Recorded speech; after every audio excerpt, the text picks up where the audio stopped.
Hello everyone, मैं हूं सुजीत शुक्ला। स्वागत करता हूं आप सबका आपके अपने channel UPSC inside by Sujeet में। अगर आपने चैनल को अभी तक सब्सक्राइब नहीं किया तो प्लीज चैनल को सब्सक्राइब कीजिए। अगर आपको हेल्पफुल लगते हैं तो प्लीज इन्हें शेयर कीजिएगा। आपका चैनल को सब्सक्राइब करना हमें मोटिवेट करता है कि हम इसी तरीके से आपके लिए क्वालिटी कंटेंट लाते रहे। बिना टाइम वेस्ट करे देखते हैं हमारा आज का पहला क्वेश्चन क्या दिया हुआ है। Show that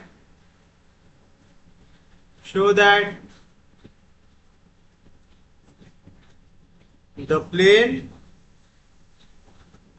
2x minus 2y plus z plus 12 equals to 0 touches the sphere x square plus y square plus z square minus 2x minus 4y plus 2z minus 3 equals to 0 and find the point of contact। तो indirectly आपसे tangent plane का question पूछ रहा है। क्या कह रहा है, आप प्रूव कीजिए कि ये जो प्लेन है ये जाके टच करेगा। जब भी बोलता है टच मतलब सिंगल पॉइंट पे जाके इंटरसेक्ट करेगा। किसको? इस स्फीयर को। मतलब ये एक स्फीयर है, इसको अगर ये प्लेन जाके सिर्फ और सिर्फ टच करेंगे यानी एक पॉइंट में जाके मिलेगा तो इस प्लेन को आप क्या बोलेंगे? टैंजेंट प्लेन बोलेंगे। लेकिन यहाँ पे टैंजेंट प्लेन मेंशन्ड है क्या? नहीं। तो इनडायरेक्टली टैंजेंट प्लेन का क्वेश्चन। अब आप देखिए, आपको दिखाना है, आपको यहाँ पे प्रूव करना है कि ये प्लेन जाके टच करेगा यानी टैंजेंट प्लेन है। तो इसको कैसे प्रूव करेंगे? आपके पास ये स्फीयर है, स्फीयर का कुछ ना कुछ सेंटर होगा, कुछ ना कुछ रेडियस होंगे। अगर ये आके इस पॉइंट पे इसको टच करेगा तो क्या रहेगा? ये प्लेन का डिस्टेंस इस सेंटर से ये इक्वल आना चाहिए। किससे? रेडियस से आना चाहिए ना। अगर मैं बोलूं कि आके पॉइंट पी पे आके इंटरसेक्ट करता है, एक पॉइंट पे टच करता है, तो सिर्फ एक पॉइंट पे कब टच करेगा? जब आपका सी से लेके पी तक का डिस्टेंस इक्वल रहे आर से। मतलब सी से लेके पी क्या है? Distance of this plane from centre of sphere. तो अगर ये सेंटर से जो डिस्टेंस है इस प्लेन का ये इक्वल आ जाए रेडियस ऑफ स्फीयर से, मतलब ये एकदम कोंटे में आके वो स्फीयर को क्या करने वाला है? टच करने वाला। तो जैसे ये बॉल है तो ये बॉल के कोंटे में आके प्लेन को क्या करेगा? टच करेगा। तो चलिए बताइए सॉल्यूशन में आप सबसे पहले क्या लिखेंगे? जो प्लेन आपको दिया हुआ है, क्या दिया हुआ है? द गिवन प्लेन इज क्या है आपके पास? 2x minus 2y plus z plus 12 equals to 0। Equation number 1। एक स्फीयर भी दिया हुआ है, द गिवन स्फीयर इज क्या दिया हुआ है? x square plus y square plus z square minus 2x minus 4y plus 2z minus 3 equals to 0। Equation number 2। मुझे क्या क्या चाहिए? इसका सेंटर चाहिए और रेडियस चाहिए। कोई फॉर्मूला पता है क्या आपको? पता है। क्या पता है? We know that the sphere x square plus y square plus z square plus 2 mu x plus 2 v y plus 2 डब्ल्यू z plus d equals to 0 has its centre at, सेंटर कहां पे होता है? Minus u minus v minus डब्ल्यू, and radius की value equal रहती है square root of u square plus v square plus डब्ल्यू स्क्वायर माइनस डी से रहती है। तो चलिए बताइए, हियर हमारे पास क्या है? X square plus y square plus z square वाला पार्ट से। सपोज कि यहाँ पे अगर 3 मल्टीप्लीकेशन में होता है, ऐसा कुछ होता तो पहले मेरे को क्या करना पड़ता? X square y square z square के कोएफिशिएंट को 1 बनाना पड़ता, मतलब 3 से डिवाइड करना पड़ता। तो पहले आपको ये स्टैंडर्ड फॉर्म में लेके आना है, ठीक है? तो x square y square z square के कोएफिशिएंट सेम। फिर 2 म्यू एक्स इक्वल है माइनस 2 एक्स से, मतलब 2 म्यू की वैल्यू इक्वल है माइनस 2 से, तो म्यू की वैल्यू आ गई -1। 2v इक्वल है -4 से, तो v आ गया इक्वल्स टू -2। 2w इक्वल है 2 से, क्योंकि 2wz इक्वल है 2z, यानी 2w इक्वल है 2 से, तो w की वैल्यू आ गई 1। और लास्ट प्लस डी, यहाँ पे प्लस डी की जगह है -3, तो डी की वैल्यू आ गई -3 आ गई। तो बताइए यहाँ पे सेंटर क्या होगा? देयरफॉर सेंटर ऑफ स्फीयर 2, इसको मैं डिनोट कर दूंगा सी से। क्या आएगा इसका कोऑर्डिनेट? -u, यानी माइनस ऑफ -1 आ गया +1, -v मतलब माइनस ऑफ -2 आ गया +2, -w यानी -1 आ गया। एंड रेडियस इसको डिनोट कर दूंगा r से। क्या रहेगा? स्क्वायर रूट ऑफ u का स्क्वायर -1 का स्क्वायर +1, v का स्क्वायर -2 का स्क्वायर +4, w का स्क्वायर 1 का स्क्वायर 1, माइनस डी, डी की वैल्यू क्या है? -3। तो क्या मिले आपको रेडियस की value? Square root of 4 + 2 6, minus into minus plus 6 + 3 9, square root of 9। क्या होती रेडियस की वैल्यू? 3 आ गया। कोई दिक्कत नहीं, कोई डाउट नहीं, तो मुझे पता चल गया सेंटर का कोऑर्डिनेट है 1 2 -1, रेडियस है 3। अगर ये प्लेन आके टच करेगा इस सेंटर वाले स्फीयर को, सेंटर सी वाले स्फीयर को, तो क्या होना चाहिए? ये पॉइंट सी का डिस्टेंस इस प्लेन से इक्वल आना चाहिए रेडियस से, आना चाहिए। तो चलिए वो भी निकाल के देख लेते हैं। ऑल्सो वी नो दैट, क्या मालूम है आपको? The distance of point x1 y1 z1 from plane ax plus by plus cz plus d equals to 0 is mod of ax1 plus by1 plus cz1 plus d upon under root of a square plus b square plus c square आएगा। तो आप लिखेंगे therefore distance of point C, जिसके coordinate क्या है? 1 2 -1 from plane 1, क्या आ जाएगा? मॉड ऑफ प्लेन 1 की इक्वेशन देखो,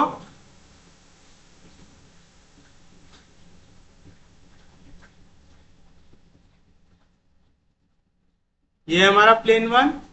चलिए बताइए क्या रहता है? ये हो गया ax plus by plus cz plus d equals to 0। क्या रहता है इक्वेशन? a इंटू x1 यानी 2 इंटू, ये हो गया x1 y1 z1, तो x के जगह x1 डाल देता है 2 इंटू 1 -2 इंटू y के जगह डाल दो 2 प्लस z के जगह डाल दो -1 प्लस d यानी +12 upon square root of a square plus b square plus c square, 2 का स्क्वायर 4 -2 का स्क्वायर 4 1 का स्क्वायर 1, तो क्या आएंगी वैल्यू? 2 1 जार 2 -2 2 जार 4 -1 plus 12 upon square root of 9 जो होता है 3। तो क्या आएगा यहाँ पे? 2 + 12 14, 14 में से 4 गया तो 10, 10 में से 1 गया तो 9, तो आएगा मॉड ऑफ 9/3 यानी मॉड ऑफ 3। मॉड ऑफ 3 कितना होता है? 3। तो आप बताइए डिस्टेंस आपका सेंटर का फ्रॉम प्लेन 1 ये कितना आ रहा है? 3 आ रहा है, जो का ऐसे इक्वल है रेडियस ऑफ स्फीयर 2 से है। यही क्या है हमारा? Equal to radius of sphere 2। और हमारे मास्टर ने क्या बताया था? अगर इस प्लेन का डिस्टेंस सेंटर से इक्वल आ जाए रेडियस ऑफ स्फीयर से, मतलब वो प्लेन आके टच करेगा आपके स्फीयर को। तो आप लिखेंगे फाइनल आंसर में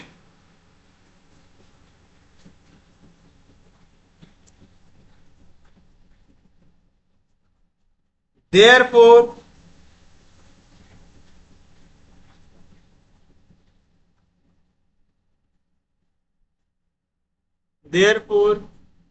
the plane 2x minus 2y plus z minus 12 equals to 0 touches the sphere x square plus y square plus z square minus 2x minus 4y plus 2z minus 3 equals to 0 आ गया। But question अभी समाप्त हुआ गया आपका नहीं, आपने एक part तो कर लिया, आपने यहां तक का दिखा दिया। अब बोल रहा है find the point of contact, यानी जहां पे आके टच हो रहे वाले पॉइंट को निकालो। तो हम उसको ले लेते हैं पॉइंट P, ले सकते हैं ऐसा। तो आप लिखेंगे let the point of contact of plane 1 with sphere to be P। ले लिए। अब आप देखिए वापस से आपका डायग्राम।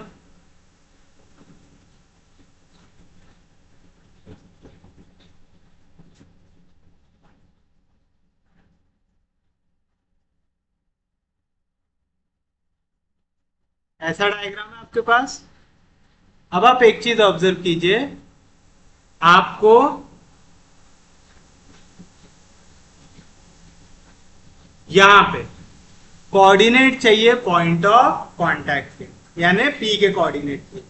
पी किस किस के ऊपर आ रहा है? सी पी लाइन के ऊपर भी आ रहा है और इस प्लेन के ऊपर भी आ रहा है। आ रहा है पक्के में। तो आप एक चीज देखिए, सी पी अगर ये प्लेन आके टच कर रहा है तो सी पी परपेंडिकुलर रहेगा हमारे प्लेन से। तो आप लिखेंगे as plane 1 touches peer 2 at point P, therefore CP is perpendicular to plane 1 आएगा।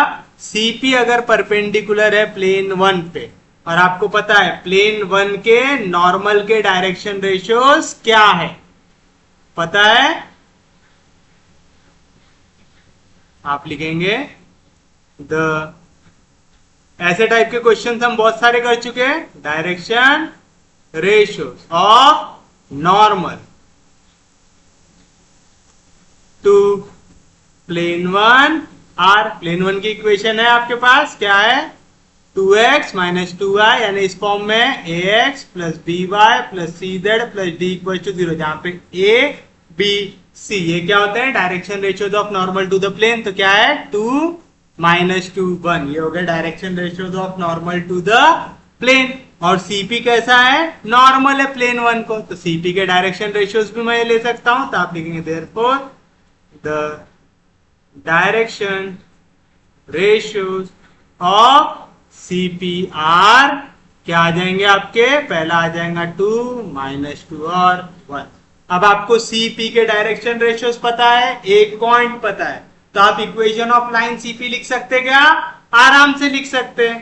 तो आप लिखेंगे therefore the equation of line CP is, क्या रहता? Equation of line x minus x1 upon a equal to y minus y1 upon b equal to z minus z1 upon c, जहां पे x1 y1 z1 वो point होते हैं जहां से आपकी लाइन पास होती है। कहां से पास हो रही है? 1 2 माइनस 1 से आएगा x minus 1 by a equal to y minus y1 by b equal to z minus z1, z1 की वैल्यू माइनस 1, तो minus into minus plus 1 by आएगा। कोई दिक्कत नहीं, कोई डाउट नहीं। ये सबको समझ में आया कैसे निकाले? वाला फॉर्मूला मैंने लिखाया है नहीं अभी, क्योंकि आप बहुत बार लिख चुके। आप चाहो तो लिख भी सकते। We know that equation of line passing through point x1 y1 z1 having direction ratio abc is given by x minus x1 upon a equals to y minus y1 upon b equals to z minus z1 upon c. Here x1 equals to 1, y1 equals to 2, z1 equals to minus 1, a equals to 2, b equals to minus 2, c equals to 1. Therefore, the equation of line CP is x minus 1 by 2 equals to y minus 2 by minus 2 equals to z plus 1 by 1. आ गया ऐसा? बताइए उसके बाद आप क्या लिखेंगे? Therefore, coordinates of any point on line 3 is, क्या आएगा आपका? x minus 1 by 2, y minus 2 by minus 2, z plus 1 by 1, इसको ले लो equals to lambda, where lambda is a scalar.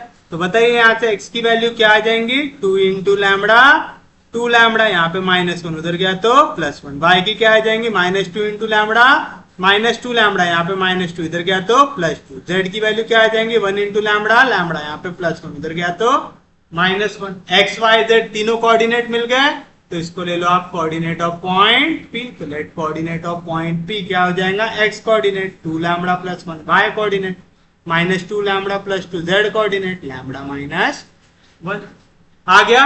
एक बार आपके पास कोऑर्डिनेट ऑफ पॉइंट P आ गया, पॉइंट P किस पे है, इस प्लेन पे भी है, तो उसने प्लेन की इक्वेशन को क्या करना चाहिए, सेटिस्फाई करना चाहिए। तो आप लिखेंगे since point P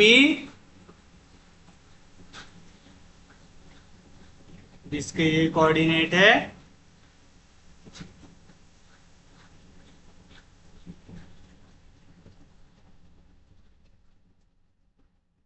lies on plane 1, therefore it should satisfy equation 1।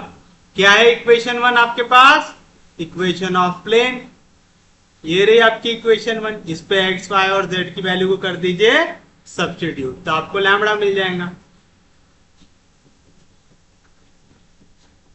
चलिए बताइए तो क्या मिलेगा आपको, देयरफॉर क्या है 2 इंटू एक्स, तो आगे 2 into x coordinate 2 lambda plus 1 -2 into y, y coordinate -2 lambda plus 2 plus z यानी लैम्बडा -1 प्लस 12 इक्वल्स टू 0। तो क्या आएगा 2 2 जार 4 लैम्बडा प्लस 2 1 जार 2 माइनस इंटू माइनस प्लस 2 2 जार 4 lambda plus into minus minus 2 2 जार 4 प्लस लैम्बडा -1 प्लस 12 इक्वल्स टू 0। तो क्या मिलेगा 4 प्लस 4 8, 8 प्लस 1 9 लैम्बडा, यहाँ पे आ जाएगा -4 और 12 आ जाएगा 8, 8 में से 1 गया तो 7, 7 प्लस 2 11 आएगा प्लस 11 इक्वल्स टू 0। नहीं, एक मिनट, कुछ तो गलत किया हम लोगों ने। ये हो जाएगा 2 प्लस 12 14, 14 में से 4 गया तो बचेगा 10, 10 में से 1 गया तो 9, यहाँ पे आएगा 9। यहां से बताइए 9 लैम्बडा की वैल्यू आ गई -9, तो लैम्बडा हो गया -1 आ गया। क्या ही लैम्बडा की वैल्यू -1 आ गई, कोई दिक्कत नहीं, कोई डाउट नहीं, सब्स्टिट्यूट कर दो। तो आप लिखेंगे therefore the coordinate of point P R क्या आ जाएगा, लैम्बडा की जगह -1 डालता है, 2 into -1 -2 plus 1 -2 into -1 2 plus 2 lambda की जगह -1 आएगा -1 दैट इज -2 प्लस 1 -1 2 प्लस 2 4 -1 -2। तो आ गया आपका coordinate of point of contact, क्या -4 -1 4 -4 आ गया, इजी है। अब यही क्वेश्चन को है ना एक और तरीके से पूछ सकता है, सेम क्वेश्चन में, कि आपसे अगर कहे for what positive value of A the plane ax minus 2y plus z plus 12 equals to 0 touches the sphere x square plus y square plus z square minus 2x minus 4y plus 2z minus 3 equals to 0 and hence find point of contact। ये पिछला same question है, बस उसने यहाँ पे a डाल दिया है, तो इसका पॉइंट ऑफ कांटेक्ट आप निकालेंगे। मैं ये शुरुआत वाला पार्ट इसका सॉल्व कर देता हूं। देखिए क्या कह रहा है, इस बार आपको बोल रहा है ए की ऐसी कौन सी वैल्यू रहेंगी जिसके लिए ये प्लेन जाके सिर्फ और सिर्फ टच करेगा इस स्फीयर को, टच करेगा स्फीयर को मतलब टेंजेंट प्लेन बनेगा, है ना। ये हो गया हमारा sphere, centre c, radius r, और ये हो गया हमारा प्लेन। अगर ये प्लेन जाके सिर्फ और सिर्फ टच कर रहा है स्फीयर को, मतलब ये प्लेन का डिस्टेंस इस सेंटर से इक्वल आना चाहिए रेडियस ऑफ स्फीयर आना चाहिए, कोई दिक्कत नहीं। तो चलिए बताइए सॉल्यूशन में आप क्या लिखेंगे, द गिवन प्लेन इज, क्या आपके पास plane ax minus 2y plus z plus 12 equal to 0. The given sphere is, क्या है, x square plus y square plus z square minus 2x minus 4y plus 2z minus 3 equal to 0 दिया हुआ है. आपको कह रहा है आपको a की ऐसी वैल्यू निकालना है जिसके लिए ये प्लेन टेंजेंट हो, मतलब एक ही पॉइंट पे जाकर टच करे. तो आप लिखेंगे plane 1 will touch sphere.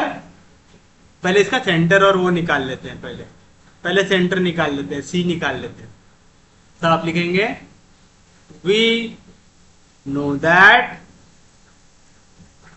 The sphere x square plus y square plus z square plus 2 mu x plus 2 v y plus 2 डब्ल्यू z plus d equal to 0 has its centre या have its centre at, क्या रहता coordinate, minus u minus v minus डब्ल्यू, and radius की value रहती है square root of u square plus v square plus डब्ल्यू square minus रहती है हियर. पूरा सेम है, बस 2 म्यू एक्स है, यहाँ पे माइनस 2, तो 2 म्यू की वैल्यू इक्वल है माइनस 2 से, यानी म्यू मिल गया माइनस 1. 2v इक्वल है माइनस 4 से, मतलब v की वैल्यू आएंगी माइनस 4/2 यानी माइनस 2.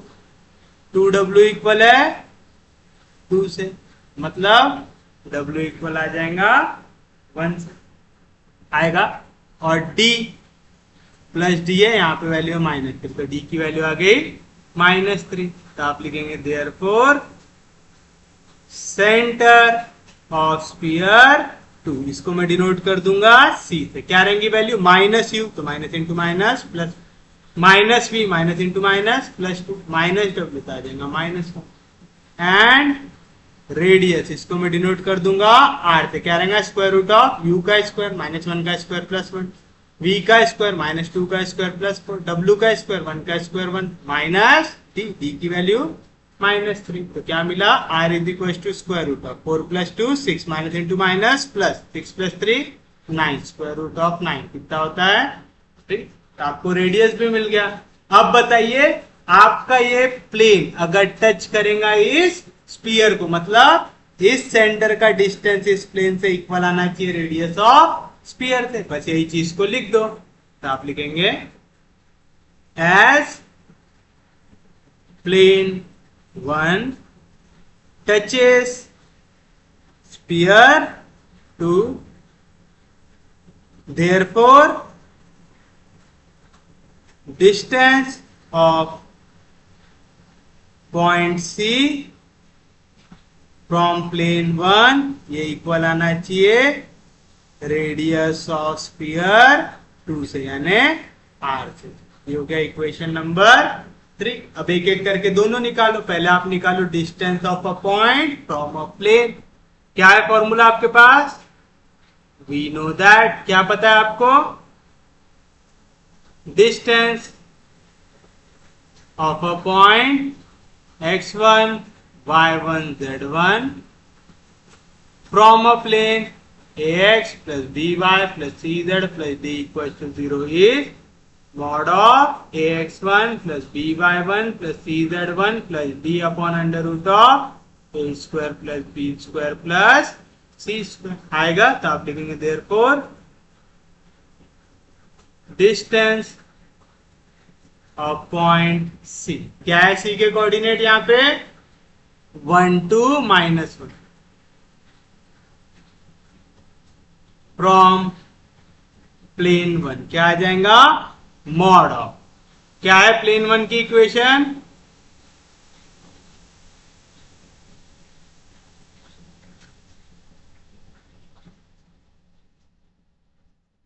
ये है.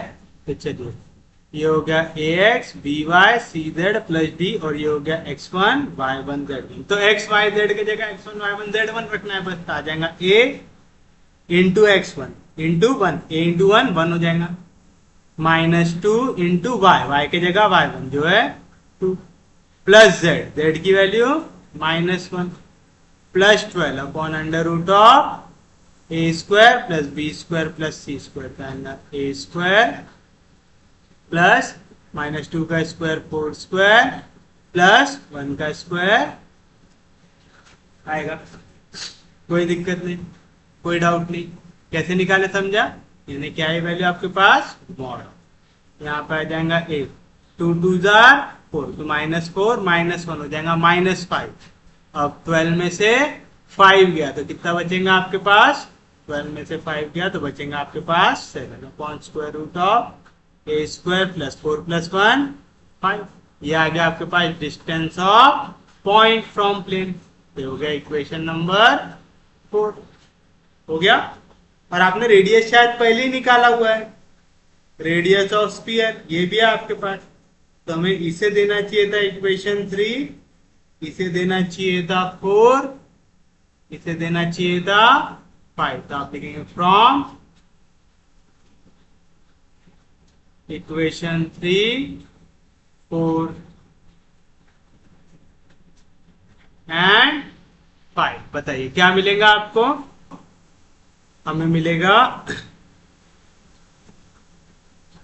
हमारे पास इक्वेशन पहली है distance of point C, distance of point C from plane 1, distance of point C from plane 1 कितना है हमारे पास? Mod of a plus 7 upon square root of a square plus 5। ये इक्वल आना चाहिए कैसे? रेडियस ऑफ स्फीयर से, radius of sphere कितनी है 3, तो इक्वल आना चाहिए 3 से आनी चाहिए। अब देखो ए की वैल्यू रूट के अंदर दिख रहा है, तो मुझे अगर रूट के बाहर लेना है तो क्या करना पड़ेगा? स्क्वायरिंग बोथ साइड, और ऊपर से क्योंकि मैं स्क्वायर ले रहा हूं तो मॉड भी हट जाएगा, क्योंकि नेगेटिव का स्क्वायर भी पॉजिटिव होता है, पॉजिटिव का स्क्वायर भी पॉजिटिव होता है, तो मॉड यहां से हट जाएगा। तो ऊपर क्या बचेगा? ए प्लस 7 का होल स्क्वायर अपॉन नीचे स्क्वायर और स्क्वायर रूट कैंसिल आएगा, ए स्क्वायर प्लस 5 इक्वल टू 3 का स्क्वायर 9 आएगा। तो बताइए क्या मिलेगा? a प्लस 7 का होल स्क्वायर क्या रहेगा? a प्लस बी का होल स्क्वायर रहता है a square plus twice of a b plus b square. यहाँ पे ए स्क्वायर प्लस 5 डिवीजन में, इधर जाएगा मल्टीप्लीकेशन, 9 से मल्टीप्लाई करो, 9 इंटू ए स्क्वायर, 9 स्क्वायर प्लस 5 9 45। तो बताइए क्या मिलेगा? अब हम पूरी वैल्यू को इस साइड शिफ्ट करेंगे क्योंकि a इधर बड़ा है, लेकिन हम लिखेंगे इधर, तो यहाँ पे प्लस ए स्क्वायर, इधर गया तो माइनस ए स्क्वायर, 9 स्क्वायर में से ए स्क्वायर गया तो 8 ए स्क्वायर, यहाँ पे प्लस 14 है, इधर गया तो माइनस 14 है, यहाँ पे 45 जैसा था वैसा, यहाँ पे प्लस 49, इधर गया तो माइनस 49, 45 में से 49 गया तो कितना बचेगा? -4 बचेगा। पूरे के पूरे इवन नंबर है, डिवाइड बाय 2 कर दो तो क्या आएगा? 4a square -7a -2 equal to 0। अब इसके क्या निकालना है आपको? फैक्टर्स निकालना है। कैसे निकालते हैं? पहली वैल्यू मल्टीप्लाई आखिरी से, तो 4 इंटू -2 होता है -8। -8 के ऐसे फैक्टर जिनको ऐड करने के बाद वैल्यू क्या है? -7। तो मैं ले सकता हूँ -8 1 जार -8 और -8 प्लस 1 होता है -7। तो क्या मिलेगा? 4a square -8a plus a -2 equal to 0। उम्मीद है सबको फैक्टर निकालना आता होगा। यहाँ पे 4 है, यहाँ पे 4 के टेबल में आता है a है, a का स्क्वायर, तो यहाँ से 4 और a निकाल लेंगे कॉमन, 4a कॉमन निकला तो यहाँ से आएगा a -4 2 जार a। यहाँ से कुछ भी कॉमन निकल रहा है क्या? नहीं, जहां से कुछ भी नहीं निकलता वहां से क्या कॉमन निकलता? +1। पहले वाले में भी a -2 है, दूसरे वाले में भी a -2 है, तो हम a -2 को निकाल लेंगे कॉमन। तो यहाँ पे पहले वाले से क्या बचा? 4a, दूसरे वाले से +1 आएगा 4a +1 इक्वल टू 0। दो वैल्यू का मल्टीप्लीकेशन 0 है, मतलब पहली वैल्यू 0 आएंगी या तो दूसरी वैल्यू 0 आएंगी, मतलब a आ जाएगा यहाँ पे -2, इधर गया तो +2, या तो a आ जाएगा यहाँ पे +1, इधर गया तो -1, यहाँ पे 4 मल्टीप्लीकेशन, इधर गया तो डिवीजन। बट आपको a कैसा दिया हुआ है? यहाँ पे पॉजिटिव दिया हुआ है, पॉजिटिव वैल्यू ऑफ a लिखा हुआ है। क्योंकि a पॉजिटिव है तो हम ये वाली वैल्यू लिख सकते क्या? नहीं लिख सकते, तो आप लिखेंगे देयरफॉर ए इक्वल टू 2 और रीजन आ जाएगा चेंज ए इज पॉजिटिव। समझा? तो आगे आपको ए की वैल्यू निकालना था, तो ए आपको मिल गया। For what positive value of a, आपको बताना था ये प्लेन टच करेगा स्फीयर। निकाल लिए। पॉइंट ऑफ कांटेक्ट आप लोग निकालेंगे, सेम आंसर आने वाला पिछले वाले जैसा, सेम एक एक स्टेप सेम रहने वाली है। समझा पक्के में? इसका पहला वाला पार्ट अलग था करके मैंने पहले वाले पार्ट को सॉल्व किया। उम्मीद है समझाऊंगा। क्वेश्चन हार्ड तो नहीं लग रहा है, इजी है। तो अगर आपके कंसेप्ट क्लियर हो गए तो आपको क्वेश्चन इजी लगेंगे, लेकिन अगर कंसेप्ट क्लियर नहीं हुए फिर क्वेश्चन सबसे ज्यादा हार्ड लग सकते। जैसे देखिए आपका next question,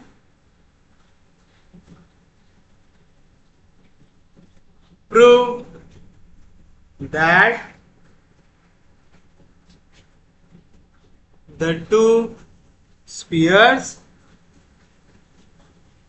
prove that the two spheres x square plus y square plus z square minus 2x plus 4y minus 4z equals to 0 and x square plus y square plus z square plus 10x plus 2z plus 10 equals to 0 touch each other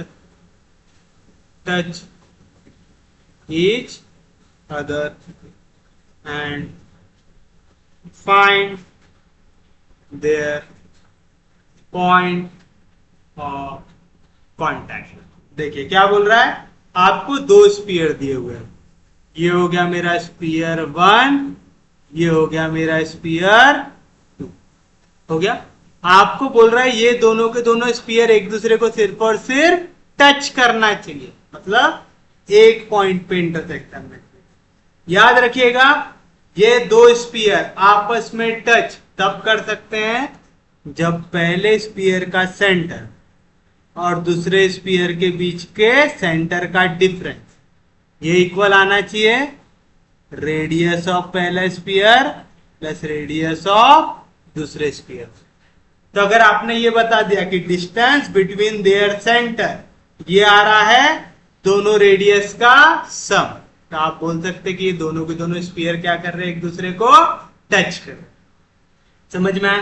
क्योंकि अगर touch करेगा मतलब ऐसा condition बनेगा, और ऐसा condition कब बनेगा, जब R1 प्लस R2 ये इक्वल रहेगा distance between C1 and C2। याद रखेंगे तो ये कंडीशंस आपको याद रखना जरूरी है। तो आप क्योंकि आपको यहाँ पे प्रूव करना है कि ये दोनों के दोनों स्पीयर टच कर रहे हैं, तो यही मेथड से जाना है कि आप बताओगे उनके बीच के सेंटर का डिस्टेंस इक्वल है sum of radius of their sphere. आएगा? कोई दिक्कत नहीं। तो चलिए लिखते हैं हम, पहले दोनों के दो स्पीयर लिखेंगे, तो आप सॉल्यूशन में लिखेंगे द गिवन स्पीयर्स आर। पहला क्या है, x square plus y square plus z square minus 2x plus 4y minus 4z equal to 0, equation number 1। And x square plus y square plus z square plus 10x plus 2z plus 10 equal to 0, equation number 2 आएगा। अब आप क्या निकालेंगे, इनका centre और radius. क्या formula मालूम है आपको, we know that the sphere x square plus y square plus z square plus 2 mu x plus 2vy plus 2wz plus d equals to 0 has या have its center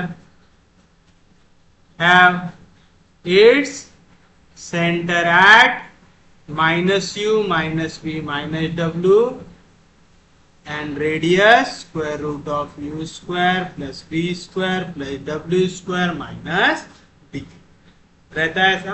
तो चलिए बताइए क्या मिलेगा आपको फिर अब यहाँ पे, तो आप लिखेंगे therefore the center of sphere 1, इसको मैं डिनोट कर दूंगा C1 से। क्या आ जाएगी वैल्यू, आपको ऐसा समझ जाएगा ना पक्के में, या तो आप ऐसा भी सॉल्व कर सकते हैं। अगर आपको डायरेक्ट लिखने में दिक्कत होती है ना, तो आप चाहो ये देखो, अगर आपको डायरेक्ट लिखना जमता है तो मैं वो भी निकाल के बताता हूँ। क्या आएगा, 2u(x) रहता है इक्वल -2x, यानी u की वैल्यू क्या आ गई, -1, तो माइनस इंटू माइनस +1 आ गया। फिर 2vy इक्वल है 4 से, तो v की वैल्यू आ गई 2, यहाँ पे आता है माइनस भी, तो आ गया -2। फिर 2wz इक्वल है -4z से, मतलब 2w इक्वल है -4 से, तो w की वैल्यू है -2, यहाँ पे आता है -w, तो आ जाएगा। आप चाहो तो ऐसा डायरेक्टली लिख सकते हैं, या तो फिर अगर आपको बरोबर कंपेयर करते हुए लिखना है तो आप ऐसा भी लिख सकते हैं, फॉर स्पीयर 1। बताइए स्पीयर 1 के लिए 2u इक्वल है -2 से, यानी u आ गया -1। 2v इक्वल है 4 से, यानी v आ गया इक्वल टू 2। 2w इक्वल है -4 से, यानी w आ गया इक्वल टू -2। d है क्या यहाँ पे, नहीं है, तो आ जाएगा d इक्वल टू 0। तो आप लिखेंगे देयरफॉर सेंटर ऑफ स्पीयर 1, इसको मैं डिनोट कर दूंगा C1 से। क्या रहती वैल्यू, -u, तो माइनस इंटू माइनस +1, -2 यानी -2, -w minus into minus +1, and radius of sphere 1, इसको मैं डिनोट कर दूंगा R1 से। इसकी वैल्यू रहेंगे स्क्वायर रूट ऑफ u², 1 का स्क्वायर 1, v², 2 का स्क्वायर 4, w² -2 का स्क्वायर +4, -d, d की वैल्यू है 0, तो 4 + 4 8, 8 + 1 9, स्क्वायर रूट ऑफ 9 होता है। ठीक, आ गया, कोई दिक्कत नहीं, कोई डाउट नहीं। अब सेम चीज आप करेंगे फॉर स्पीयर स्पीयर 2 के लिए।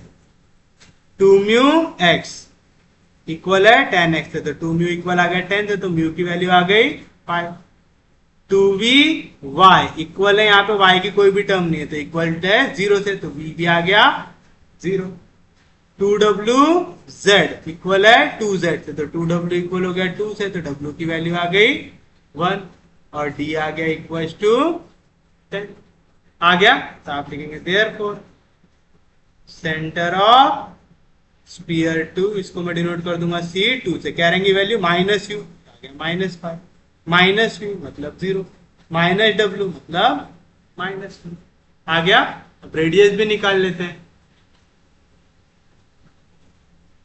एंड रेडियस ऑफ स्पीयर 2, इसको हम डिनोट कर देंगे R2 से। क्या आएगा, स्क्वायर रूट ऑफ u का स्क्वायर, पाई का स्क्वायर 25, v का स्क्वायर 0 का स्क्वायर 0, प्लस w का स्क्वायर 1 का स्क्वायर 1, माइनस d की वैल्यू 10, तो क्या आएगा 26 माइनस 10 आएगा square root of 16। Square root of 16 कितना होता है, 4। आ गया, कोई दिक्कत नहीं। अब बताओ दो स्पीयर टच कब करते हैं, तो आप लिखेंगे sphere 1 and 2 will touch each other if कब, distance between C1 and C2 ये आ जाए equal to R1 plus R2 आ जाए। आप चाहो तो आप ऐसा भी लिख सकते हो, यहाँ पे अगर थ्योरेटिकल लिखना है तो आप ऐसा भी लिख सकते हैं, we know that two spheres will touch each other if the distance between their centers, if distance between their centers is equal to sum of radii of two circles, two spheres.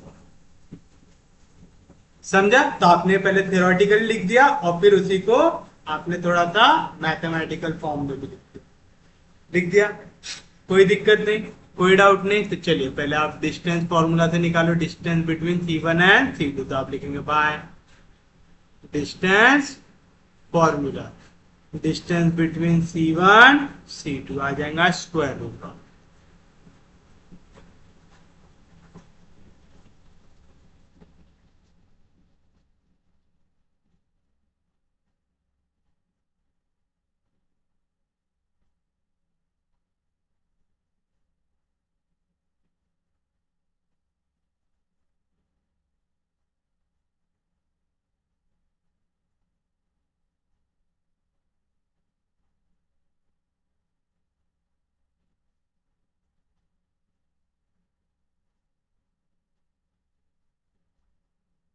बताइए, distance formula याद है? अगर ये हो गया x1 y1 z1, ये हो गया x2 y2 z2, क्या रहता है डिस्टेंस फॉर्मूला? x2 यानी -5 माइनस x1 का होल स्क्वायर प्लस y2 मतलब 0 minus y1 minus into minus plus 2 का whole square plus z2 -1 minus z1 -2 का होल स्क्वायर, आ जाएगा स्क्वायर रूट ऑफ -5 -1 -6 माइनस का स्क्वायर प्लस 6 का स्क्वायर 36, 0 प्लस 2 2 2 का square 4 -1 -2 -3 का स्क्वायर प्लस 9 आ गया square root of 49, square root of 49 कितना हो गया? 7 हो गया। Equation number 1। अब निकालो सम ऑफ रेडाई, तो R1 प्लस R2 की वैल्यू, R1 कितना है 3 प्लस R2 कितना है 4, 3 प्लस 4 कितना आ गया 7। तो from equation A and B क्या मिलेगा आपको?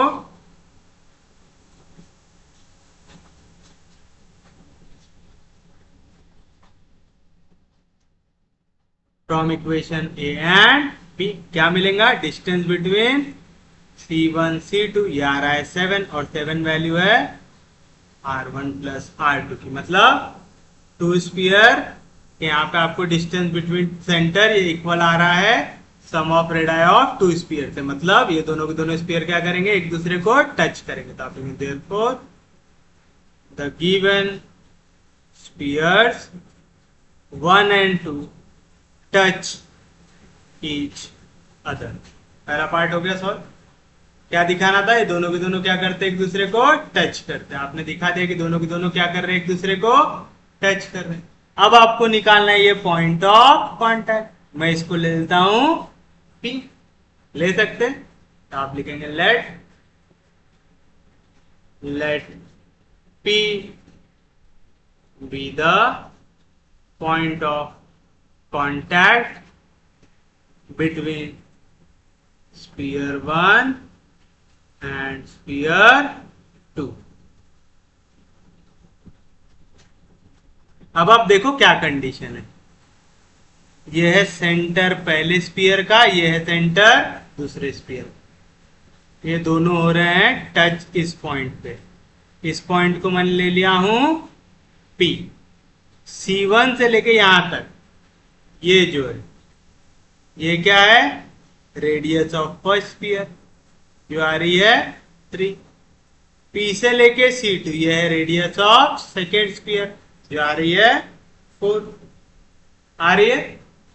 C1 के कोऑर्डिनेट क्या है आपके पास?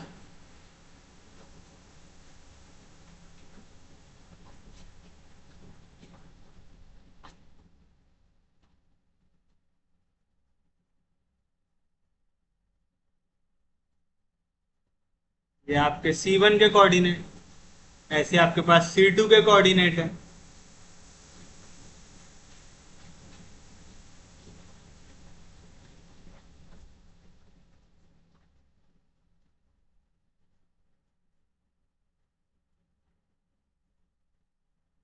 एकदम से आपको 11th क्लास की याद आई क्या? यहां पे एक पॉइंट है P जो डिवाइड कर रहा है C1 C2 सेगमेंट को इंटरनली इन द रेशियो 3:4। देखो C1 से लेके P तक का डिस्टेंस है 3, P से लेके C तक डिस्टेंस है 4। यानी अगर मैं T1P अपॉन C2P की वैल्यू निकालू तो वो क्या आएगा? T1 से लेके P तक है 3, T2 से लेके P तक है R2 है 4। आ रहा है। यानी ये इंटरनली डिवाइड कर रहा है C1 C2 को इंटरनली इन द रेशियो 3:4 कर रहा है। तो आप लिखेंगे therefore point P divide segment C1 C2 internally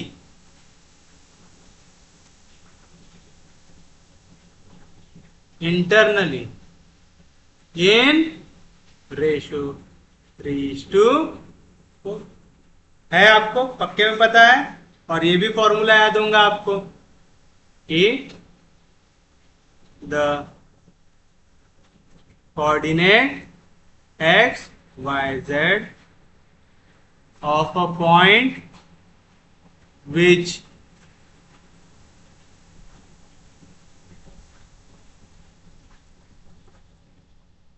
of a point which divide segment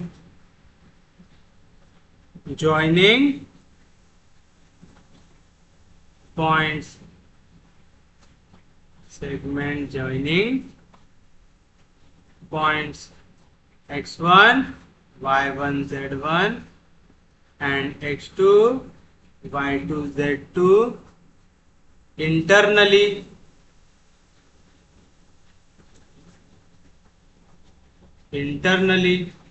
in ratio m:n are किस तरीके से रहते हैं? एक्स कोऑर्डिनेट का देखो, इसको समझो। जब भी सेगमेंट ऐसी दी हुई है, यहाँ पे कोऑर्डिनेट है x1 y1 z1, यहाँ पे कोऑर्डिनेट है x2 y2 z2, ये है आपका पॉइंट जो भी है, इसका कोऑर्डिनेट मैंने ले लिया x y z। इसकी वैल्यू क्या आएंगी? देखिए, अगर ये है m, ये है n, तो आपको क्रॉस करना है। x2 जाके मल्टीप्लाई होगा m से, आएगा m x2, ये n जाके मल्टीप्लाई होगा x1 से, आएगा plus n x1 upon m plus n। y की वैल्यू, y कोऑर्डिनेट क्या आएगा आपके पास? फिर से y2 जाके क्रॉस होगा m से, तो आ गया m y2 प्लस y1 जाके क्रॉस होगा n से, तो आएगा n y1 upon m plus n। z coordinate फिर से z2 जाके मल्टीप्लाई होगा m से, तो आएगा m z2 प्लस z1 जाके मल्टीप्लाई होगा n से, तो आएगा n z1 upon m plus. आता है? कोई दिक्कत नहीं, कोई डाउट नहीं। अब बस ये फॉर्मूला आपको लगा देना है, तो आप लिखेंगे therefore the coordinates of point P, therefore the coordinates of point P are, बताइए क्या होगा? -5 जाके मल्टीप्लाई होगा 3 से, तो 3 इंटू -5 -15 प्लस 1 जाके मल्टीप्लाई होगा 4 से, तो 4 1 4 upon m plus n, 3 plus 4 7। समझा? तो आप डायरेक्ट निकाल सकते। 0 जाके मल्टीप्लाई होगा 3 से, तो आ गया 0 प्लस -2 जाके मल्टीप्लाई होगा 8 से, तो आ गया -8 अपॉन दोनों को ऐड कर दो, 3 प्लस 4 7। सिमिलरली -1 जाके मल्टीप्लाई होगा 3 से, तो आ गया -3, 2 जाके मल्टीप्लाई होगा 8 से, तो 4 2 8 अपॉन m प्लस n, यानी 3 प्लस 4 कितना आ गया? दैट इज क्या है पॉइंट? -15 प्लस 4 आ गया -11/7 plus into minus -8/7।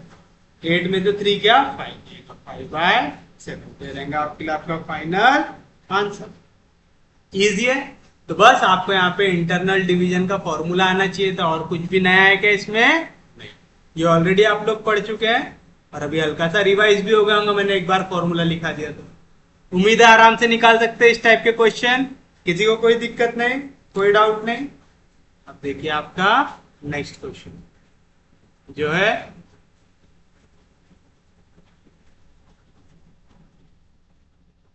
find the equation of the sphere of smallest possible radius which touches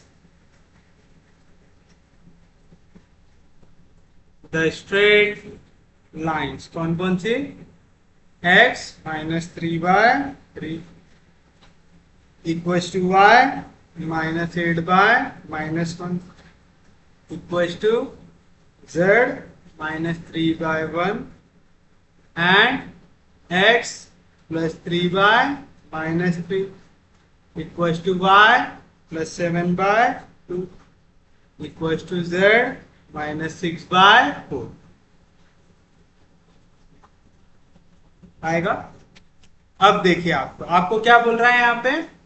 आपको निकालना है equation of sphere of smallest possible radius, यानी जितना कम से कम आप रेडियस ले सकते हो उतनी छोटी रेडियस लेना है।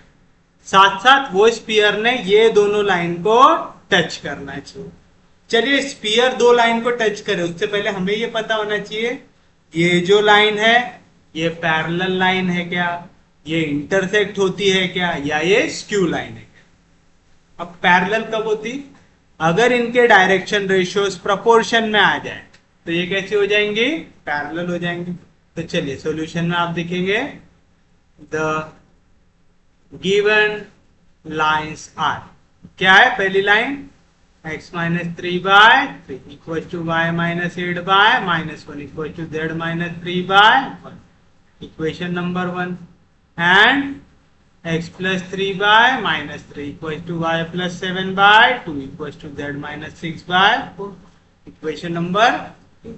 अब देखो अगर मैं इनके डायरेक्शन रेशियो क्या रहता x minus x1 upon a, y minus y1 upon b, z minus z1 upon c, x minus x1 upon a, y minus y1 upon b, z minus z1 upon c, ये हो गए इनके direction ratio. पहला वाला direction ratio को divide करके देखो 3 upon minus 3 कितनी आ रही वैल्यू -1। दूसरा वाला देखो -1 डिवाइड बाय क्या आ रही वैल्यू -1/2। तीसरा देखो 1 डिवाइड बाय 4 आ रही 1/4। तीनों का रेशियो इक्वल है क्या, नहीं है। अगर डायरेक्शन ये दोनों की दोनों लाइन पैरेलल होती तो उनके डायरेक्शन रेशियोज काय में होते, प्रोपोर्शन में होते। तो आप लिखेंगे एज, ये आप रफ में देखोगे ठीक है, तो आप फिर यहां पे डायरेक्ट लिखोगे सिर्फ as direction ratios of line 1 and 2 are not in proportion, therefore line 1 and line 2 are not parallel. अब यार अगर ये पैरेलल नहीं है और अगर सेम प्लेन में हो सकते यानी स्क्यू लाइन नहीं है तो क्या करना चाहिए, एक दूसरे को इंटरसेक्ट करना चाहिए। अब इंटरसेक्ट करने के लिए हम कोऑर्डिनेट ऑफ एनी पॉइंट निकाल के देखेंगे, तो आप लिखेंगे the coordinate of any point on line 1 कैसे लेते हैं, x minus 3 by 3 equals to y minus 8 by minus 1 equals to z minus 3 by 1, इसको ले लो equals to lambda, where lambda is a scalar,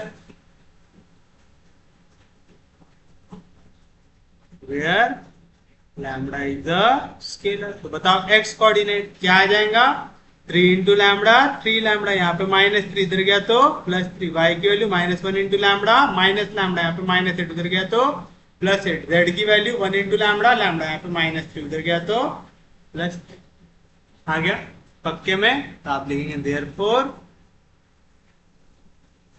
the coordinate of any point P on line 1 क्या आ जाएगा, x coordinate 3 lambda +3, y coordinate -λ +8, z coordinate lambda +3 आ गया। इसी तरीके से आप निकालेंगे coordinate of any point on line 2।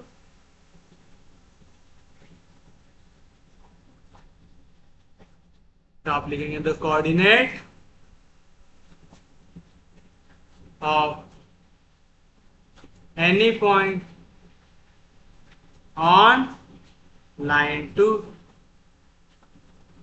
इसको ले लेंगे equals to mu, where mu is scalar, therefore x की वैल्यू क्या आएंगी -3 इंटू म्यू, -3 म्यू यहाँ पे +3 उधर गया तो -3, y की वैल्यू क्या आएंगी 2 इंटू म्यू, 2 म्यू यहाँ पे +7 उधर गया तो -7, z की वैल्यू क्या आएंगी 4 इंटू म्यू 4 म्यू यहाँ पे -6 उधर गया तो +6। तो आप लिखेंगे therefore the coordinate of point Q on line 2 R क्या आ जाएगा, x coordinate -3 mu -3, y coordinate 2 mu -7, z coordinate 4 mu +6 आ गया। अब अगर ये दोनों लाइन इंटरसेक्ट कर जाए, इंटरसेक्ट जैसी करती है लाइन, तो पहली लाइन का XYZ कोऑर्डिनेट और दूसरी लाइन का XYZ कोऑर्डिनेट कैसा आ जाना चाहिए, इक्वल आ जाना चाहिए। तो आप लिखेंगे these lines will intersect each other कब, इफ पहले लाइन का एक्स वाई जेड कोऑर्डिनेट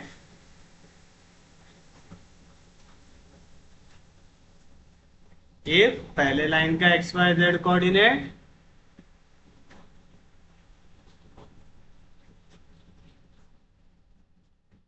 ये इक्वल आ जाए दूसरे लाइन के एक्स वाई जेड कोऑर्डिनेट से।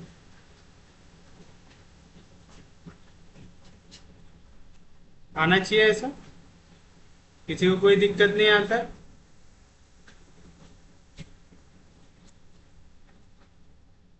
अब बताइए x y z coordinate equal आना चाहिए, दैट इज क्या आना चाहिए, एक्स कोऑर्डिनेट इक्वल रहना चाहिए एक्स से, यानी 3 लैम्बडा प्लस 3 इक्वल रहना चाहिए -3 म्यू -3 से।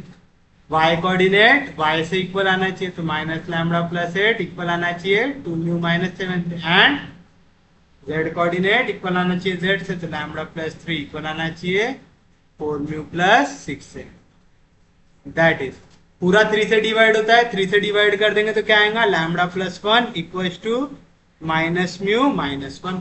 तो यहाँ पे क्या आ जाएगा लैम्बडा, यहाँ पे माइनस म्यू, इधर आया तो प्लस म्यू इक्वल टू यहाँ पे +1, इधर गया तो -1 -1 आ जाएगा -2। Equation number 3। यहाँ पे माइनस लैम्बडा, उधर गया तो प्लस लैम्बडा प्लस 2 म्यू, यहाँ पे -7, इधर गया तो +7, 8 + 7 आ जाएगा 15। Equation number 4। और लास्ट लैम्बडा, यहाँ पे +4 म्यू, इधर आया तो -4 म्यू इक्वल टू यहाँ पे +3, इधर गया तो -3 आ जाएगा इक्वल टू 3।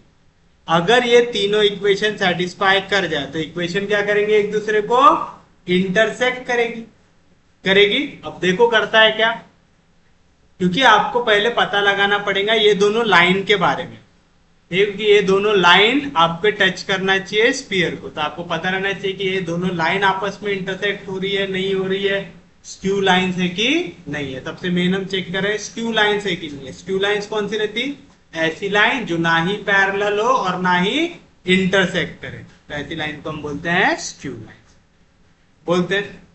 तो चलिए बताइए क्या मिलेगा आपको, subtract equation 3 from 4 we get 3 को सब्ट्रैक्ट कर दो 4 से। 4 क्या थी, lambda plus 2 mu equal to 15। इससे सब्ट्रैक्ट कर दो किसको, इस इक्वेशन को, lambda plus mu equal to -2 को सब्ट्रैक्ट करे तो प्लस की जगह माइनस, प्लस की जगह माइनस, माइनस की जगह plus, lambda minus lambda cancel, mu में से 2 म्यू में से म्यू गया म्यू, और 15 + 2 आ जाएगा 17 आ गया। तो put mu equal to 17 in 3। Lambda की वैल्यू क्या मिलेंगी, -2, यहाँ पे प्लस म्यू, इधर गया तो माइनस म्यू आएगा, -म्यू -17, तो लैम्बडा मिल गया -19। देखो ये इस इक्वेशन को सेटिस्फाई करता है क्या, तो आप लिखेंगे put mu equal to 17 and lambda equal to -19 in LHS of equation 5। बताइए क्या आएगा, LHS आ जाएगा लैम्बडा है -19 -4 इंटू म्यू जो आ रहा है 17। भाई ये दोनों वैल्यू माइनस में है, तो ये कभी भी इक्वल नहीं हो सकता उसके RHS से, क्योंकि इसका RHS कितना है 3। तो आप इसको चाहो तो ऐसा लिख सकते, which is not equal to 3, therefore LHS is not equal to RHS। यानी दो इक्वेशन को सॉल्व करने के बाद जो वैल्यू मिली हो तीसरे को सेटिस्फाई कर रही क्या, नहीं कर रही, यानी इनके XYZ कोऑर्डिनेट इक्वल है क्या, नहीं है। XYZ कोऑर्डिनेट कब इक्वल आते हैं, जब लाइन क्या करती, इंटरसेक्ट करती, मतलब यहाँ पे लाइन इंटरसेक्ट नहीं कर रही, तो आप लिखेंगे therefore line 1 and line 2 does not intersect each other। आगे कोई दिक्कत नहीं, कोई डाउट नहीं। अब आप एक चीज बताइए, अगर ये लाइन एक दूसरे को इंटरसेक्ट नहीं कर रही, ये लाइन अगर एक दूसरे को इंटरसेक्ट नहीं करेंगी, मतलब दोनों की दोनों एक दूसरे के साथ कैसी रहेंगी, स्क्यू रहेंगी। क्यों, दो लाइन अगर पैरेलल भी ना हो और इंटरसेक्ट भी ना हो तो कैसी लाइन होती है, स्क्यू लाइन होती है, यानी नॉन कोप्लेनर लाइन होती है, दोनों अलग अलग प्लेन में। अगर एक XY प्लेन में है तो दूसरी YZ प्लेन में, सेम प्लेन में है क्या, नहीं, तो आप लिखेंगे therefore line 1 and line 2 are skew lines. तब आप देखो आपके पास क्या सिनेरियो, ये है आपका स्फीयर, यहां पे कहीं से जा रही है आपकी पहली लाइन, यहां से कहीं से जा रही है आपकी दूसरी लाइन, दोनों लाइन टच कर रही है आपके स्फीयर को एक पॉइंट पे। तो इसको मैंने ले लिया हूं P, इसको मैंने ले लिया हूं Q, इनके कोऑर्डिनेट निकाल लिया हम लोगों ने। अब हम क्या करेंगे, क्योंकि ये दोनों लाइन एक दूसरे के साथ इंटरसेक्ट नहीं होने वाली स्क्यू लाइन है, और हमें पता है shortest distance between skew line होता है ना। तो आप ये P से लेके Q तक को कर देंगे ज्वाइन, और ये हो जाएगा दोनों लाइन के बीच का शॉर्टेस्ट डिस्टेंस हो जाएगा। क्यों ले रहे हैं, ऐसा समझ में आ रहा है ना कि आपको क्या बोल रहा है, आपको इक्वेशन ऑफ स्फीयर निकालना है, स्मॉलेस्ट पॉसिबल रेडियस है, और दो लाइन के बीच का डिस्टेंस स्मॉलेस्ट निकाल सकते हैं, है ना। स्क्यू लाइन के बीच का स्मॉलेस्ट डिस्टेंस आप निकाल सकते हैं, निकाल सकते हैं आराम से। पक्के में समझा, सच में समझा। तो आपने लिख दिया देयरफॉर लाइन 1 और लाइन 2 कैसी है, स्क्यू लाइन से, मतलब एक ही प्लेन में है क्या, नहीं। तो आपका एक पॉइंट से टच कर रही है, दूसरे पॉइंट से टच कर रही है, तो अगर मैं वो दोनों पॉइंट को जोड़ दूंगा तो ये क्या बना देंगी, उसका डायमीटर बना देंगे। और आप लिखेंगे the straight distance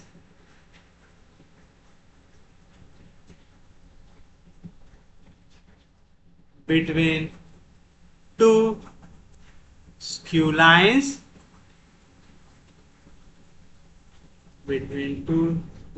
is shortest। होता है कि आप इन दोनों के बीच का परपेंडिकुलर डिस्टेंस निकाल लो तो वो क्या मिलेगा आपको, शॉर्टेस्ट डिस्टेंस मिलेगा, क्योंकि लाइन 1 भी P पे एक पॉइंट पे टच कर रही है तो वो टैंजेंट होगी, टैंजेंट और रेडियस हमेशा कैसा होता है, परपेंडिकुलर। लाइन 2 भी आपके इस स्फीयर को एक पॉइंट पे टच कर रही, तो ये भी क्या हो जाएंगी, टैंजेंट हो जाएंगी, हो जाएगी। तो आप लिखेंगे जॉइन PQ। आ गया, कोई दिक्कत नहीं, कोई डाउट नहीं, यानी लाइन 1 को परपेंडिकुलर है PQ और लाइन 2 को भी परपेंडिकुलर है P। आ गया, कोई दिक्कत नहीं, कोई डाउट नहीं। चलिए बताइए अब आप कैसे निकालेंगे इनके बीच की वैल्यू। आपने PQ को ज्वाइन कर लिया, यहाँ पे मुझे लाइन परपेंडिकुलर दिख गई और मुझे पता है two lines having direction ratios A1 B1 C1 and A2 B2 C2 are perpendicular, then A1 into A2 plus B1 into B2 plus C1 into C2 value क्या आ जाती है, 0 आ जाती है। तो मैं निकालूंगा direction ratios of PQ R, क्या रहेगा, फाइनल माइनस इनिशियल। मेरे पास P के पॉइंट है, क्या है,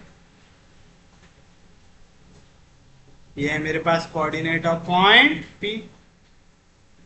समझा, ये वैसे भी मुझे निकालना पड़ता ही था।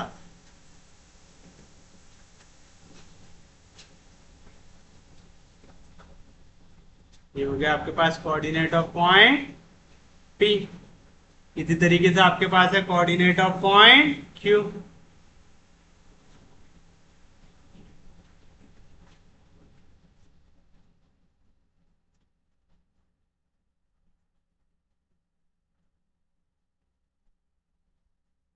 चलिए बताए, तो P Q के डायरेक्शन रेशियो क्या रहेगा, फाइनल माइनस इनिशियल, यानी -3 म्यू -3 -3 लैम्बडा -3, फाइनल यानी 2 म्यू -7 माइनस इनिशियल, तो minus into minus plus lambda plus into minus minus आएगा।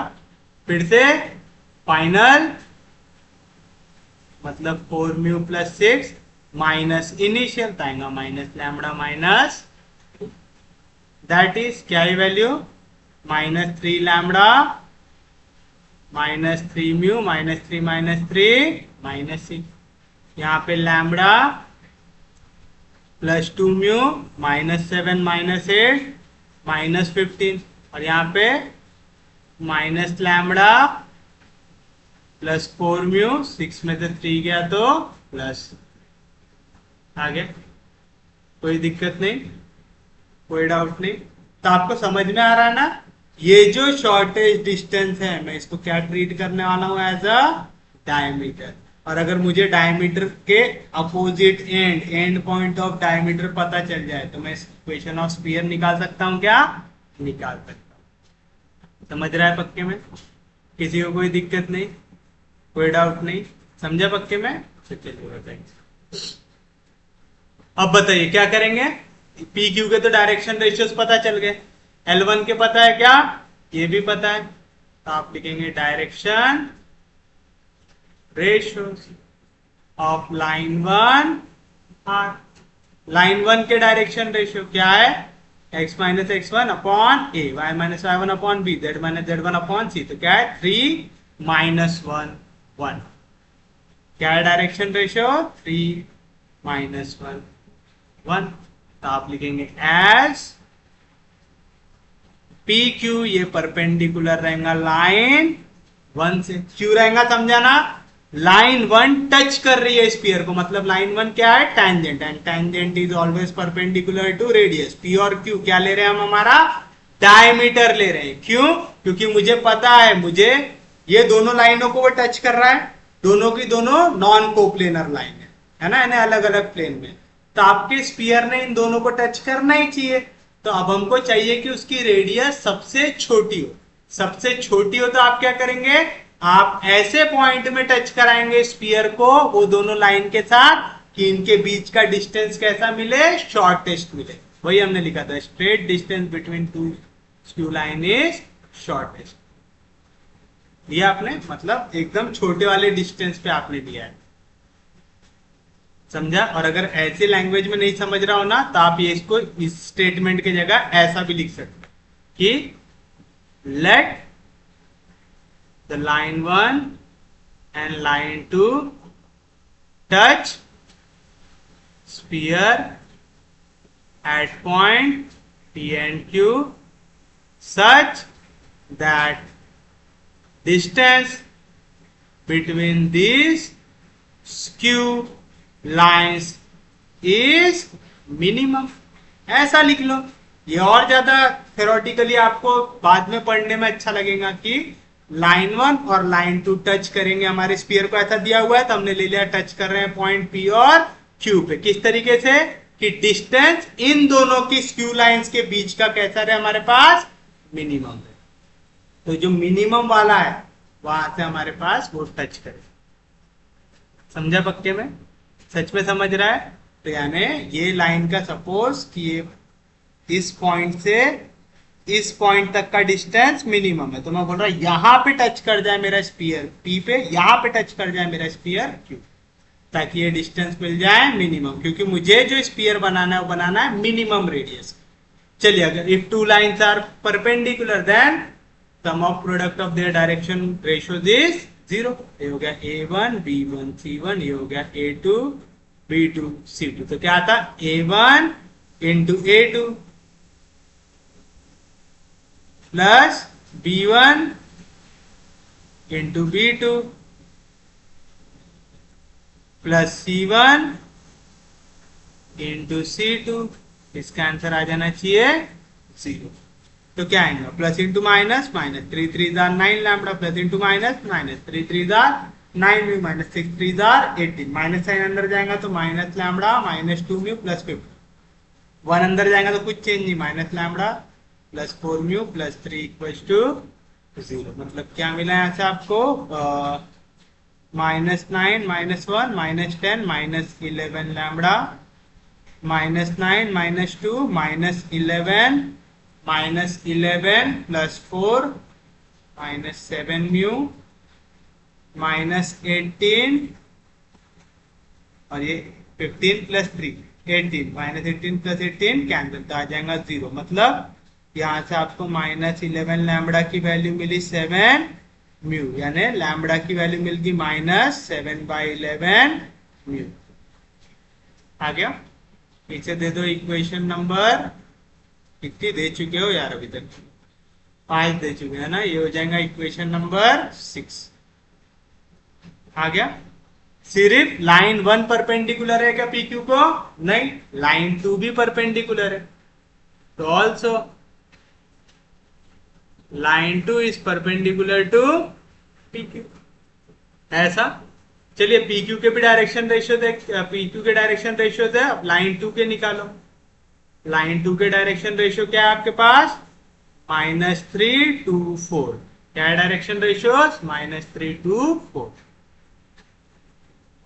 आप लिखेंगे line two as direction ratio -3 to 4। आ गया, -3 to। चलिए पी क्यू के डायरेक्शन रेशियो थे, अभी निकाले थे आपने।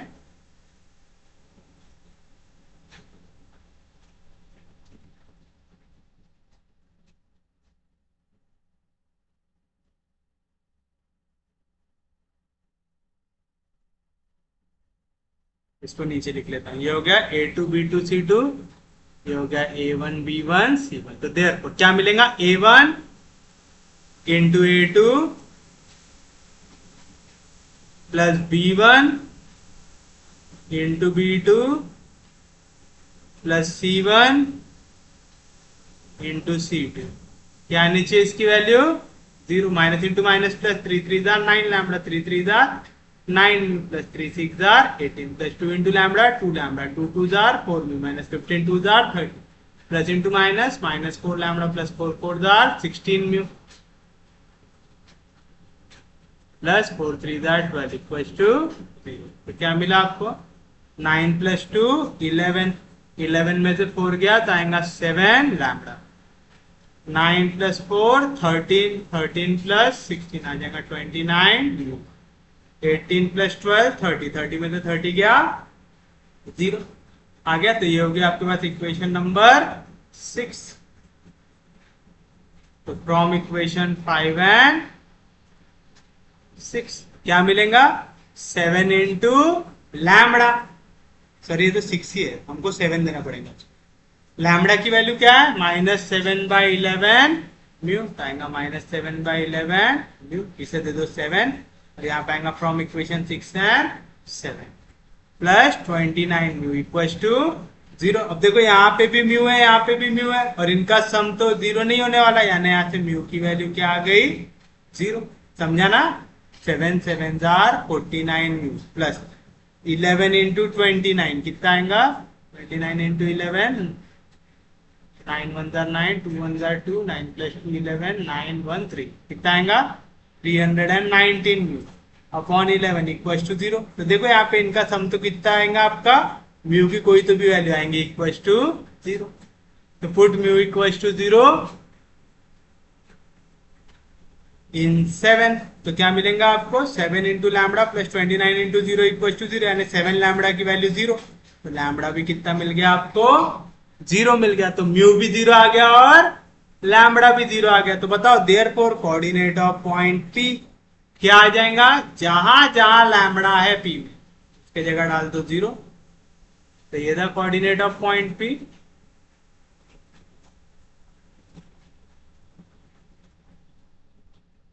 पी में लैम्बडा की जगह डाल दो 0, 3 इंटू 0 0, 0 प्लस 3 आ गया, -0 plus 8 8, 0 plus 3 and coordinate of point Q बताइए क्या आएगा। क्यू में क्या करेंगे, जहां जहां पे म्यू है उसके जगह डालेंगे 0। यहाँ पे -3 इंटू 0 0, तो आ गया -3 -7 6, -3 -7 6 आ गया। बट पी और क्यू क्या है, पी और क्यू है डायमीटर है, पी और क्यू क्या है यहाँ पे, डायमीटर है। तो आप लिखेंगे since P and Q are end points of diameter, end points of diameter of sphere, so that it has minimum radius। क्यों, क्योंकि अगर डायमीटर छोटा है, रेडियस तो उसका हाफ होता है, तो आप सबसे छोटी डायमीटर लोगे तो रेडियस भी सबसे छोटा मिलेगा। तो आपको इक्वेशन क्या मिल जाएंगी, तो आप लेंगे therefore the equation of required sphere is. मैं पहले फॉर्मूला लिख देता हूं ताकि आप कंफ्यूज ना हो। The equation of sphere having and points of diameter as x1 y1 z1 and x2 y2 z2 is क्या रहता formula, x minus x1 into x minus x2 y minus y1 y minus y2 plus z minus z1 z minus z2 equals to रहता है। आपके पास p के coordinate है, आपके पास q के coordinate है।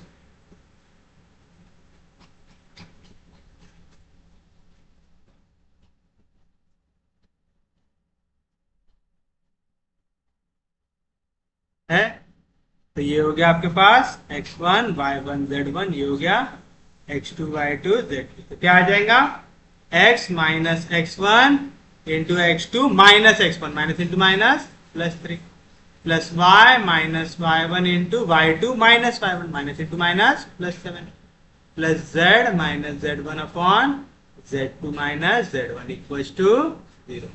That is a minus b into a plus b, a square minus b square plus y को अंदर मल्टीप्लाई करो, y into y, y square plus 7 into y 7 Y minus 8 into y minus 8 y plus into minus minus 7 8 जार 56 plus z को अंदर लेके जाओ, z into z, z square minus 6 into z minus 6 z minus 3 into z minus 3 z minus into minus plus 6 3 जार 18। That is क्या equation, x square plus y square plus z square. X की term नहीं है, y की term 7y में से 8y गया तो माइनस y, z की टर्म माइनस 6 माइनस 3 आएगा माइनस 9z, फिर कांस्टेंट तो माइनस 9 प्लस 18 बचेगा प्लस 9 और माइनस 56 प्लस 9 कितना आएगा माइनस 47 इक्वल्स टू आएगा। तो ये रहेगा आपके लिए आपका फाइनल आंसर। क्या है आंसर आपका, x square plus y square plus z square minus y minus 9z माइनस 47 equals to 0 and this is your final answer. तो उम्मीद है आज का लेक्चर सबको समझ में आया होगा। अगर आपको लेक्चर समझ में आ रहे, यूजफुल लग रहा है तो प्लीज चैनल को सब्सक्राइब कीजिए, वीडियो को शेयर कर दीजिए। सबसे इंपॉर्टेंट चीज पढ़ते रहिए, रिवाइज करते रहिए। आप लोग मिलेंगे कल, तब तक के लिए take care, have a nice day.